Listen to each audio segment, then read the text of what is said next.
El Club de Fútbol Badalona se ha enfrentado esta mañana al Valencia Mestalla en el Camp del Centenari en la jornada número 28. Tras un inicio muy prometedor, el Badalona no ha podido conseguir los 3 puntos después de perder 2-3. En los primeros 30 minutos de partido, el Badalona ha disfrutado de varias ocasiones y ha materializado 2. Ceballos y después Alex García adelantaban al equipo local y auguraban una mañana tranquila en Badalona. Pero nada más lejos de la realidad, ya que Roberto consigue reducir distancias a la media hora de partido. A partir de aquí, el Badalona se desmorona y el Valencia Mestalla se apodera del balón.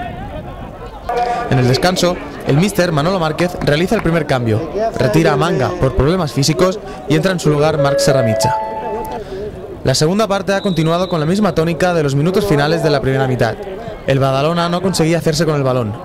A los 7 minutos de la segunda parte, el Valencia consigue empatar tras una jugada sin aparente peligro. El partido continuaba igual, con un Valencia dominador y con un Badalona al que no le salían las cosas. Y así llegó el tercero del Valencia, que consigue batir a Marcos para adelantarse en el marcador. Ni el resultado en contra ni los cambios ofensivos de Manolo Márquez hicieron que el Badalona despertara. Tras este resultado y a la espera de que concluya la jornada, el Badalona se sitúa noveno, a solo 4 puntos del cuarto clasificado. Jordi Ferrón acaba enfadado al final del partido y considera que la buena dinámica de juego que tenía el equipo les ayudará a salir adelante.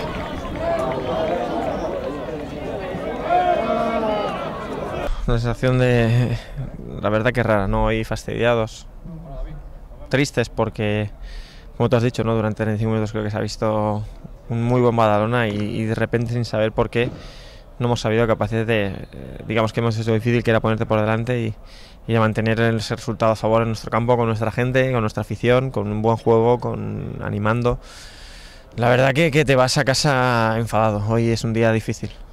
Hoy es un día complicado, pero supongo que mañana pues se verá la cosa otra vez con más ánimos y conforme va llegando el partido siguiente con ganas de hacerlo, no mejor, pero sí por lo menos como se ha hecho la primera media hora, 35 minutos, que yo creo que es la dinámica que estaba teniendo el equipo últimamente.